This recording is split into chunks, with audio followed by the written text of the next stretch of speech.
రేపే ఎంతో శక్తివంతమైన కోటి సోమవారం. కార్తీక మాసంలో అత్యంత విశేషమైన రోజు ఇది. కార్తీక మాసంలో శ్రవణ నక్షత్రం ఉన్న రోజును కోటి సోమవారము అని పిలుస్తారు. ఇది శివకేశవులకి ఎంతో ప్రీతికరమైన రోజు. ఎందుకు అంటే కోటి సోమవారము అంటే ఆ మహాశివుడికి అత్యంత ప్రీతికరం. అదేవిధంగా శ్రవణ నక్షత్రం వెంకటేశ్వరుడి జన్మ నక్షత్రం. ఈ రెండూ కలిసిన కోటి సోమవారం రోజు ఆ శివకేశవుల్ని పూజిస్తే విశేష ఫలితాలు మీకు కలుగుతాయి. మరి ఎంతో విశేషమైన ఈ కోటి సోమవారం రోజు కొబ్బరికాయతో ఈ ఒక్క పని చేస్తే చాలు, మీ పాపాలన్నీ అగ్నిలో పడిన దూది మాదిరిగా నశిస్తాయి. జన్మల దోషాలు తొలగి కోటి జన్మల పుణ్యం వస్తుంది. మరి కొబ్బరికాయతో చేయవలసిన పరిహారమేంటో ఇప్పుడు ఈ వీడియోలో తెలుసుకుందాం. కార్తీక మాసంలో ఏ రోజైతే శ్రవణ నక్షత్రం ఉంటుందో ఆ రోజును కోటి సోమవారము అని పిలుస్తారు. అది ఏ రోజైనా కానివ్వండి, అది కోటి సోమవారమనే పిలుస్తారు. ఎందుకంటే ఈ రోజు ఫలితం కోటి సోమవారాల ఫలితాన్ని మనకు అందిస్తుంది. అందుకే దానికి కోటి సోమవారము అని పేరు. కలియుగ ప్రత్యక్ష దైవమైన వెంకటేశ్వర స్వామి యొక్క జన్మ నక్షత్రం శ్రవణ నక్షత్రం. ఈ కార్తీక మాసంలో వచ్చే శ్రవణ నక్షత్రం రోజున మనం చేసే పూజ లేదా మనం వెలిగించే దీపం, అదేవిధంగా మనం చేసే దానం, మనం చేసే ఉపవాసం ఇవన్నీ కూడా శివకేశవులు ఇద్దరికీ అందుతుంది. మనకు మంచి ఫలితాల్ని ఇస్తుంది అని పురాణాలు చెబుతున్నాయి. అందుకే దీనిని కోటి సోమవారము అని పిలుస్తారు. ఇది సోమవారం కాదు, పౌర్ణమికి ముందు వచ్చే శ్రవణ నక్షత్రం రోజునే కోటి సోమవారంగా పరిగణిస్తారు.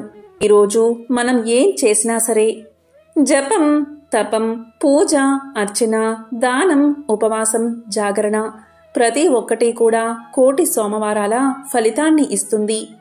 అంతటి విశిష్టత కలిగిన ఈ కోటి సోమవారం పౌర్ణమికి ముందు వచ్చే శ్రవణ నక్షత్రం రోజు వస్తుంది.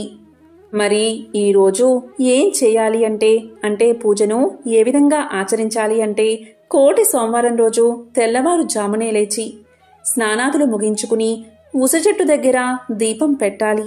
ఒకవేళ ఉసిరి చెట్టు లేకపోతే ఉసిరి కొమ్మ తెచ్చుకుని తులసి కోటలో పెట్టుకుని దీపాన్ని వెలిగించాలి. ఈ రోజు విశేషంగా ఉసిరికాయ దీపాలు పెడతారు. ఉసిరికాయలను తొలిచి ఆవు నేతిలో ముంచిన వత్తులను దాని మీద పెట్టి దీపాలు వెలిగిస్తారు. తెల్లవారుజాముకు ముందు వెలిగించే దీపాలు సాక్షాత్తు శ్రీ మహావిష్ణువుకు చెందుతాయని, శ్రీ మహావిష్ణువు స్వీకరిస్తాడని శాస్త్రాలు చెబుతున్నాయి.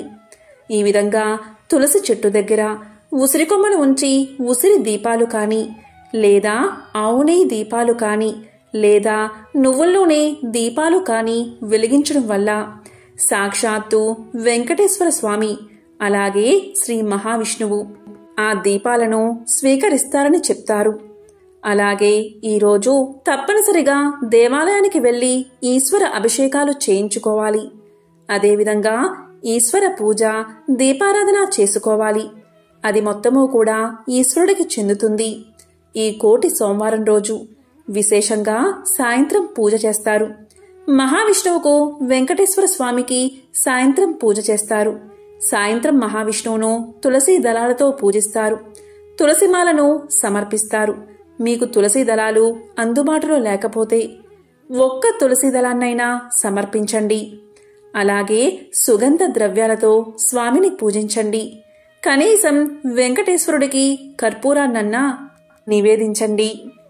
అదేవిధంగా వెంకటేశ్వరుడికి నైవేద్యంగా యాలకుల్ని సమర్పించండి. యాలకులు, పంచదార కలిపిన ప్రసాదాన్ని ఈ కోటి సోమవారం రోజున వెంకటేశ్వర స్వామికి ప్రసాదంగా సమర్పిస్తే చాలు. ఆ స్వామి కరుణించి మీ బాధలు తొలగిస్తాడు. ఈ రోజు ప్రత్యేకంగా వెంకటేశ్వరుడికి ఆవు నెయ్యితో దీపాన్ని వెలిగించండి. చాలామంది ఉసిరి దీపాలు లేదా పిండి దీపాలు ఈ రోజున వెలిగించుకుంటారు. ఈ కోటి సోమవారం రోజున మీకు తోచింది పంచి పెట్టండి. ఈ రోజు వీలైతే ఉపవాసం చేయండి. ఈ రోజు ఉపవాసం చేస్తే చాలు, కోటి సోమవారాలు ఉపవాసం చేసిన ఫలితం మీకు దక్కుతుంది. ఈరోజు మీకు వీలైతే దానంగా పసుపు, కుంకుమ, పళ్ళు, తాంబూలం ఏదైనా సరే దానంగా ఇస్తే చాలు, విశేష పుణ్య ఫలితం మీకు దక్కుతుంది. మామూలు రోజుల్లో కంటే ఈ రోజు చేసే ఏ కార్యమైనా కోటి సోమవారాల ఫలితాన్ని ఇస్తుంది. ప్రత్యేకించి ఈరోజు ఉసిరి దీపాలు పెట్టాలి అనుకునేవారు ఈ కోటి సోమవారం రోజు ఉసిరి దీపాలు పెట్టుకుంటే చాలా మంచిది. ఎందుకంటే ఈరోజు శ్రవణ నక్షత్రం ఉంది కాబట్టి శివకేశవులిద్దరినీ పూజించినట్లు అవుతుంది. శ్రవణ నక్షత్రం వెంకటేశ్వరుడి జన్మ నక్షత్రం. అలాగే సోమవారము అనేది శివుడికి సంబంధించింది. ఇది ఏ రోజొచ్చినా సరే శ్రవణ నక్షత్రంతో కలిసి వచ్చిన కార్తీక మాసంలో కోటి సోమవారం ఎంతో విశేషమైన పర్వదినం. ఈరోజు మీ శక్తి కొలది 2 దీపాలు లేదా 11 దీపాలు లేదా 9 దీపాలు లేదా 27 దీపాలు లేదా 64 దీపాలు లేదా 108 దీపాలు ఇలా ఈరోజు దీపాలు పెట్టుకోవచ్చు. ఈ దీపాలను ఉసిరికాయ దీపాలు లేదా ఆవు నెయ్యి దీపాలుగా పెట్టుకోవచ్చు. అదేవిధంగా ఈరోజు పిండి దీపాలు కూడా పెట్టుకోవచ్చు. ఇవేవి చెయ్యడానికి శక్తి లేనివారు, వీలు కానివారు మీ ఇంట్లో దేవుడి గుడిలో శివకేశవుల ముందు ఒక్క దీపాన్ని వెలిగించినా చాలు, మీకు కోటి సోమవారాలు దీపాన్ని వెలిగించినంత మహాపుణ్యం దక్కుతుంది. ఈ కోటి సోమవారం రోజు ఎవరైతే ఉపవాసం ఉంటారో వారు కోటి సోమవారాలు ఉపవాసం ఉన్న మహాపుణ్యాన్ని పొందుతారు. ఈరోజు శివాలయ దర్శనం, అభిషేకం, ఉపవాసం, దీపారాధన, ఆకాశ దీప దర్శనం, దానాలు చేస్తే చాలు ఫలితం రెట్టింపు అవుతుందని శాస్త్రవచనం. ఈరోజు శివాలయానికి వెళ్లి స్వామిని దర్శించి ఉపవాసం ఉండి సాయంత్రం ప్రదోష సమయంలో ఇంట్లో దీపారాధన చేసి పూజ ముగించుకుని మరలా శివాలయానికి వెళ్లి మరొకసారి శివుడి దర్శనం చేసుకోండి. శివాలయంలో దీపారాధన చెయ్యండి. తరువాత ఇంటికి వచ్చి భోజనం చెయ్యండి. పగలంతా ఉపవాసం ఉండి రాత్రి భోజనం చెయ్యండి. దీనిని నక్త ఉపవాసము అంటారు. ఇది మహాశివుడికి అత్యంత ప్రీతికరమైన ఉపవాస పద్ధతి. కార్తీక మాసంలో సోమవారాలు చెయ్యాలి అనుకునేవారు, 4 సోమవారాలు మేము ఉపవాసం ఉండలేము అనుకునేవారికి ఇది మంచి అవకాశం. నవంబర్ 19వ తేదీ ఈ కోటి సోమవారం రోజు ఈ ఒక్కరోజు మీరు ఉపవాసం ఉన్నట్లయితే కార్తీక మాసంలోని 4 సోమవారాలు కూడా ఉపవాసం ఉన్నట్లే. ఉపవాసము అంటేనే ఉపా ప్లస్ ఆవాసం, అంటే దేవుడికి దగ్గరగా ఉండడం, మనసుని దేవుడి మీద ఉంచడం. ఈరోజు ఉపవాసం ఉండి ఓం నమశివాయ ఓం నమశివాయ అని స్వామిని స్మరిస్తూ రోజంతా గడపాలి. మరి ఎంతో విశేషమైన ఈ కోటి సోమవారం రోజు కొబ్బరికాయతో ఏ పరిహారాన్ని పాటించాలి అంటే నారికేల దీపాన్ని వెలిగించాలి. నారికేల దీపము అంటే ఆ మహాశివుడికి చాలా ప్రీతికరం. కోటి సోమవారం రోజు ప్రదోష సమయంలో అంటే సాయంత్రం 5 నుంచి 7 గంటల మధ్యలో ఈ నారికేల దీపాన్ని వెలిగిస్తే అత్యంత పుణ్యఫలం మీకు దక్కుతుంది. కొబ్బరి దీపం అంటే నారికేల దీపం శివుడికి ఎందుకు పెట్టాలి అంటే శివుడికి 3 కళ్ళు ఉన్నట్టే కొబ్బరికాయకి కూడా 3 కళ్ళు ఉంటాయి. ఈ 3 కళ్ళు కూడా త్రిశూలానికి సంకేతం. అందువల్లే శివుడికి ప్రీతికరమైన కొబ్బరికాయ దీపాన్ని చాలామంది పెడుతూ ఉంటారు.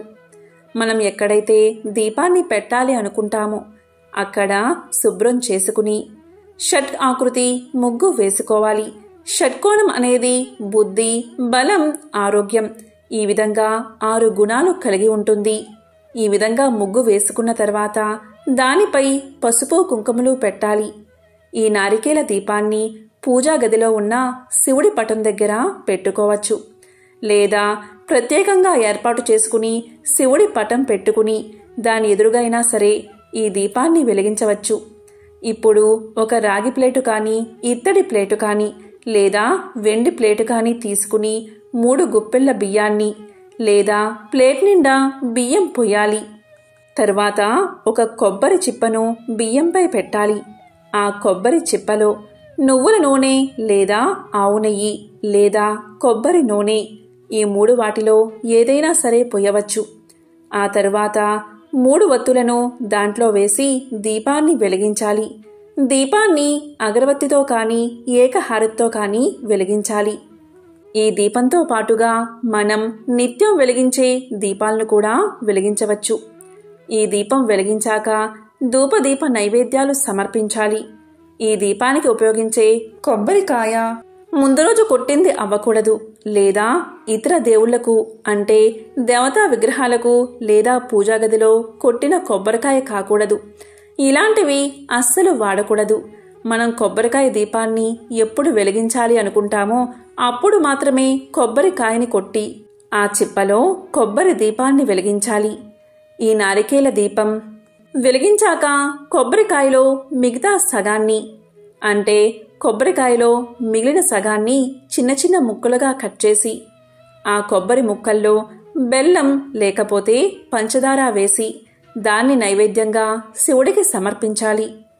పూజ పూర్తయిన తర్వాత ఆ నైవేద్యాన్ని ప్రసాదంగా ఇంట్లో ప్రతి ఒక్కరూ స్వీకరించాలి. ఈ దీపాన్ని కోటి సోమవారం రోజు, అదేవిధంగా సోమవారాల్లో, మాస శివరాత్రి, శివరాత్రి పర్వదినాల్లో ఎప్పుడైనా సరే వెలిగించుకోవచ్చు. ఇలా దీపారాధన చేయడం వల్ల ఇంట్లో సమస్యలు తగ్గుముఖం పడతాయి, మనశ్శాంతి కలుగుతుంది, వ్యాపారంలో వృద్ధి కనబడుతుంది, నదృష్టి తొలగిపోతుంది, భార్యాభర్తల మధ్య సఖ్యత పెరుగుతుంది, పిల్లల ఆరోగ్యం బాగుంటుంది. ఇలా ఎన్నో విశేష ప్రయోజనాలు కలుగుతాయి. ఈ నారికేల దీపాన్ని ఉదయం వెలిగించవచ్చు, అదేవిధంగా సాయంత్రం ప్రదోష సమయంలో వెలిగిస్తే చాలా మంచిది. ఇక దీపం కొండెక్కిన తర్వాత, పూజ అంతా పూర్తయ్యాక దీపం కొండెక్కిన తర్వాత ఆ కొబ్బరి చిప్పను ఏం చెయ్యాలి అనే సందేహం మీకు కలగవచ్చు. కొబ్బరి చిప్పను యథావిధిగా ప్రసాదంగా తినవచ్చు, లేదా ఎవరూ తొక్కని ప్రదేశంలో పడేయొచ్చు, లేదా పారే నదిలో వేయవచ్చు.